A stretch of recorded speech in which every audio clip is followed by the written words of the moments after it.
Kenapa emang ini anak-anak ya? Pau, Lea.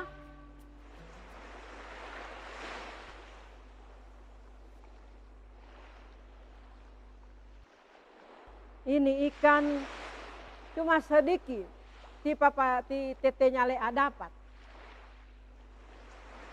Mungkin belum rezeki penontonnya. Belum.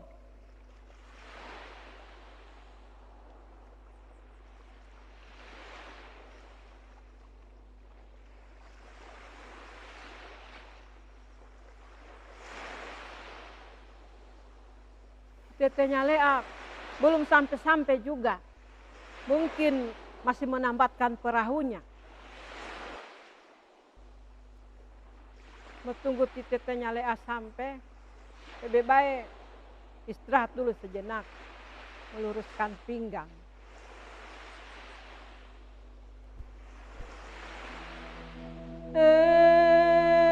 Inongi gitanda mata buang dikoyomo, imana boy suasa boiran denotobo. Oh, tia aduh manang kade, ubah dia aku dia dong kade. Oh, tia. Maju. Oh, maju cukup. Ti Lea dengan ti Pau. Bikin kaget nenek saja kalian. Ti nenek kaget. Iya, kaget sekali nenek. Ti nenek tadi seperti Spiderman. Baik apa lagi itu, Mas Superman? Bukan Superman, Nek, tapi Spiderman. Oh, Spiderman. Oh, sama saja itu. Yang penting ada man-man-nya. Oh, Ti nenek. Iya. Nek, saya ranking satu lagi. Hah? Ranking satu lagi tiamaku. Iya, Nek. Berarti Allah kabulkan doanya ti nenek. Apa nenek punya doa? Doanya ti nenek. Mudah-mudahan ti Pou dengan ti Lea mendapat ranking satu lagi. Dan doa panjangnya ti nenek, semoga ti Pou menjadi presiden. Amin. Lea, mana rapornya ti Lea? Saya belum terima lapor, Nek, nanti besok. Nanti besok. Pou, Ya? coba ti Pou sapa dulu penonton yang duduk di sana itu. Siapa tahu ada bapak ibu gurunya ti Pou lagi menonton. Ya, Nek. Saya anak nelayan mengucapkan banyak terima kasih pada semua guru yang sudah membimbing saya. Mungkin suatu saat saya akan menjadi presiden. Seperti yang dibilang sama nenekku dalam doa panjangnya sekian. Memang tutu pintar rumah ti Pou weh. Coba lihat dorongnya, sudah patut-patut. Bocor. Iya, Nek. Coba nenek lihat dulu. Iyo, banyak sekali bocornya. Sudah 39 barangkali bocornya. Nanti mudah-mudahan ti tetenya Lea dapat tangkapan ikan yang banyak. Kita beli belangan baru, belangan stainless. Yang stainless, Nek. Iya, itu sudah maksudnya ti nenek. Nek, kenapa ikan hanya sedikit didapat? Ti nenek bilang ti tete jago batobong banyak. Oh, Pou. Ti tetemu itu sekarang kurang sehat. Jadi kurang konsentrasi menangkap ikan. Ti nenek. Iya, Nek, bukan yang namanya ikan pagut. coba. Oh iya, sudah. Itu sudah namanya ikan pogut. Kenapa mulutnya kecil sekali dan punya tanda merah samping kanan kiri? Pipinya, Nek. Ah, itu ada ceritanya ikan pagut, Pou. Ti kakak tahu ceritanya? Tidak, Dina yang tahu. Akhirnya ti kakak tahu ceritanya. Bagaimana ceritanya, Nek? Mau tahu ceritanya? Iya, Nek. Saya juga, Nek. Ah, kalau begitu duduk di sini. Di Pou.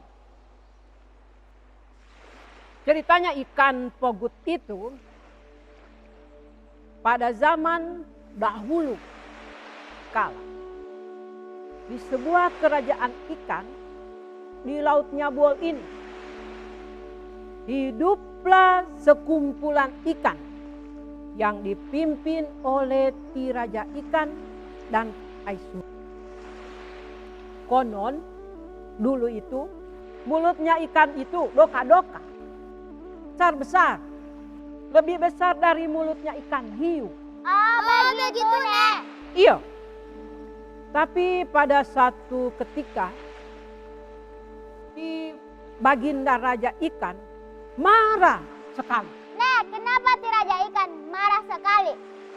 Karena di Baginda Raja sedang memikirkan rakyatnya yang sudah tidak mau lagi mendengarkannya. Mereka sudah tidak mau lagi hidup damai, tidak mau lagi bergotong royong. Bahkan mereka tidak mau lagi menghadiri pertemuan-pertemuan yang diadakan Ti Raja Ikan. Melihat keadaan Ti Baginda Raja, Permaisuri Ikan merasa cemas sekali dengan kesehatan Ti Baginda. Sampai pada satu hari Ti Permaisuri memberanikan diri menghadap dan bertanya kepada Ti Baginda. Tapi mula-mula Ti Permaisuri Ikan itu ragu-ragu. Ia berjalan, berhenti. Jalan lagi, berhenti lagi. Kira-kira seperti begini jalannya Ti Permaisuri Ikan.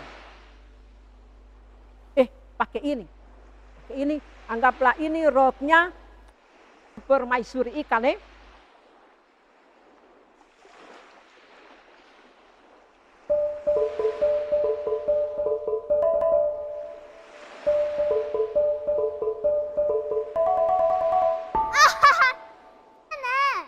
Masa jalannya Permaisuri Ikan begitu?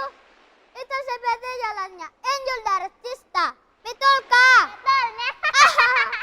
Oh Ina, kalian tahu itu tinjul darah cinta? Tidak, Nek. Itu tantenya kalian. Hah? Kami baru tahu, Nek. Iya. Tapi bohongnya ti nenek yuk. Ti Nenek. Ah, sudah. Kemudian Ti Permaisuri Ikan bertanya kepada Ti Baginda Raja Ikan. Oh Bagindaku tersayang, apa yang sedang Ti Bagindaku pikirkan sehingga Ti Baginda termenung-menung setiap saat tuh. Kemudian Baginda Raja lalu menjawab pertanyaan Ti Permaisuri Ikan seperti ini. Anggaplah ini jubahnya Ti Raja Ikan. Nenek tunggu. Apa lagi? Pakai ini bagus. Untuk apa ini? Kan ini sebagai jubahnya raja. Dan ini sebagai mahkotanya raja. Begini. Iya, Nek. Ti Nenek seperti Fir'aun. Tidak boleh begitu, Kak. Fir'aun itu namanya papanya si Papa. Betul, Nek. Oh, inau mau. Kanai. Namanya papanya Ti papanya kalian itu atau Ti Tete Firdaus, bukan Fir'aun. Haha, Iko. Saya lupa, Nek. Jangan lupa lagi ya, ingat. Namanya Ti Tete adalah Ti Daus. bukan Ti Aun. Ah, begitu. Bagus. Jangan lupa. Selanjutnya, dengar baik-baik. Ti Raja Ikan menjawab pertanyaan Ti Permaisuri Ikan. Oh adindaku, apa gerangan yang terjadi dengan rakyat sehingga mereka tidak mau lagi mendengarkan. Inilah yang menjadi beban pikiranku selama ini, Adinda.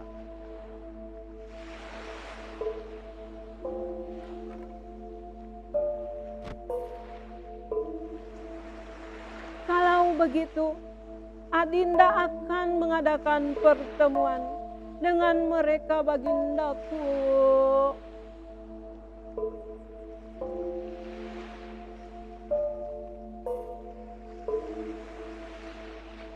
Untuk apa kau lakukan itu, Adinda? Bukankah mereka sudah tidak mau lagi mendengarkan?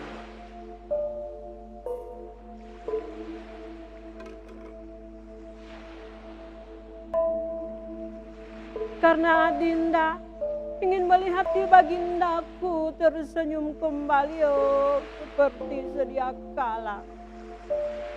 Dan Adinda yakin pasti ada satu ekor ikan yang sudah menyebarkan fitnah ke ikan-ikan lainnya bagindaku. Adinda akan menyuruh kepada ti penasihat kerajaan untuk menyelidikinya.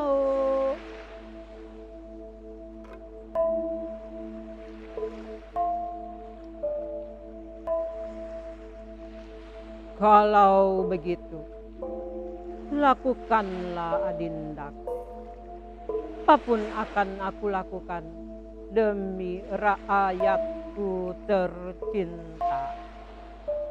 Nah, Pou, Lea, oi, Hina, Hiloditi, masuk rubah cerita, pon menghilang, pergi. Pou, Lea. Iya, Nek. Kemari dulu, nak. Saya mengantuk, Nek. Saya lapar, Nek.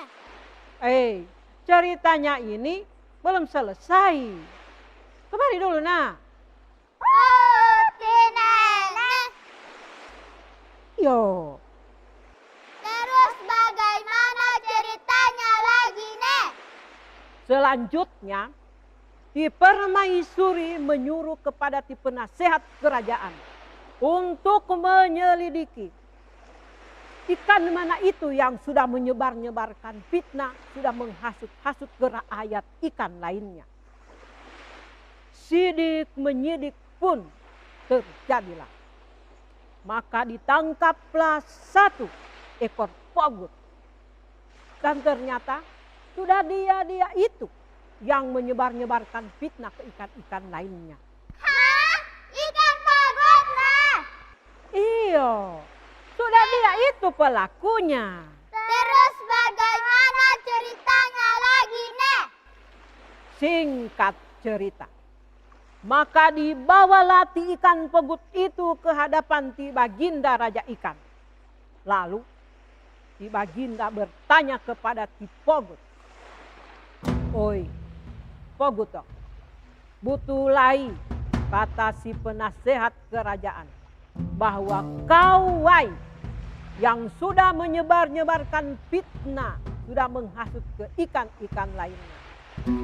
Kemudian di ikan pogut menjawab ti baginda raja dengan beraninya. Tapi santai ikan pogut. Dia menjawab ti baginda raja,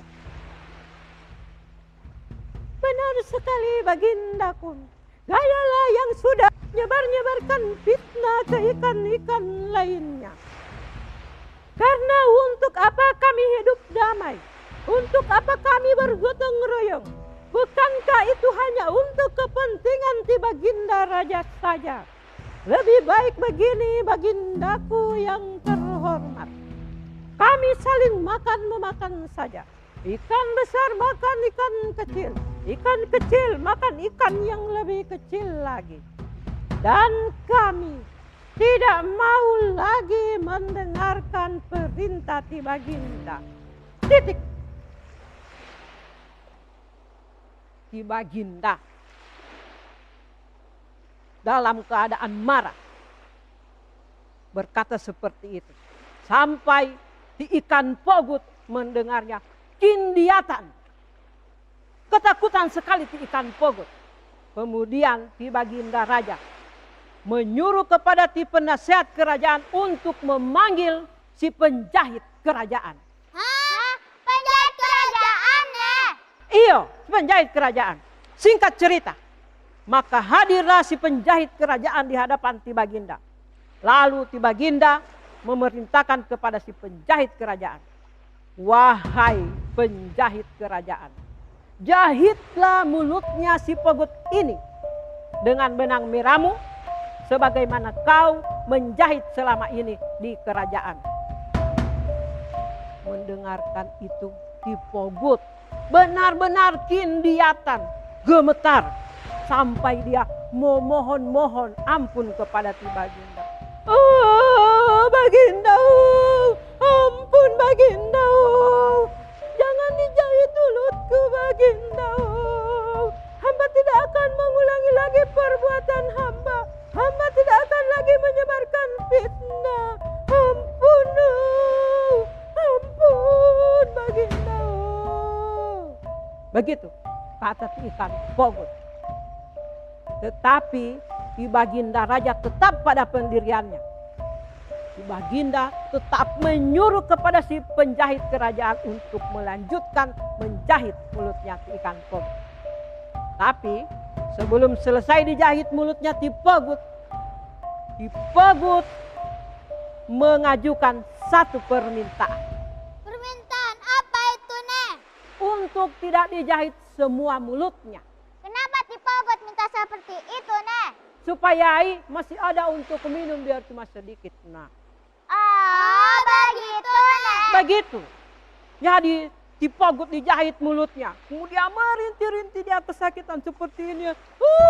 Baginda, Baginda, sakit sekali Baginda. Ya ampun, Baginda sakit. Si Nenek seperti bayi sehat. Betul, Nek. Seperti bayi sehat. Si nenek itu tadi sedang memerankan ikan Pogut yang kesakitan pada saat dijahit mulutnya. Tapi kenapa baring-baring di kursi, Nek? Oh, itu kan namanya ekspresi. Untuk menjiwai dan menghidupkan cerita ini. Kalau tidak begitu, penontonnya pulang semua. Oh, begitu, Nek. Begitu. Jadi, Ti Pogut itu merintih-rintih kesakitan. Aduh, ampun, dan lain sebagainya Ti Pogut. Maka, melihat itu, Ti Baginda Raja merasa kasihan. Ternyata Ti Baginda Raja tersentuh hatinya. Dan akhirnya, Ti Baginda Raja mengabulkan permintaan Ti ikan Pogut untuk tidak dijahit semua mulutnya. Jadi dijahit samping kiri dan kanannya saja.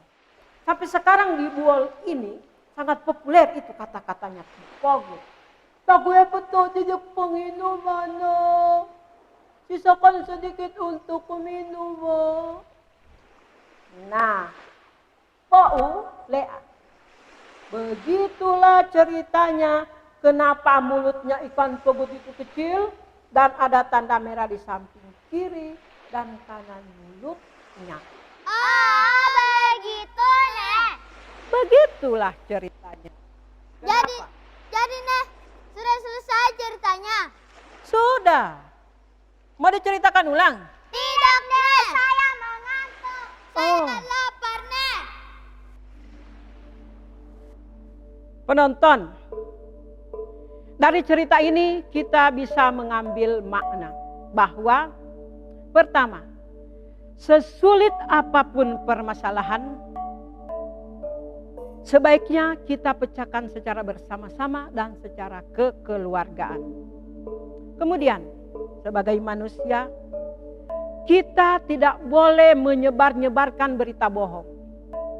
Kita tidak boleh menyebar-nyebarkan isu yang hanya akan menimbulkan perpecahan dan perselisihan di antara kita.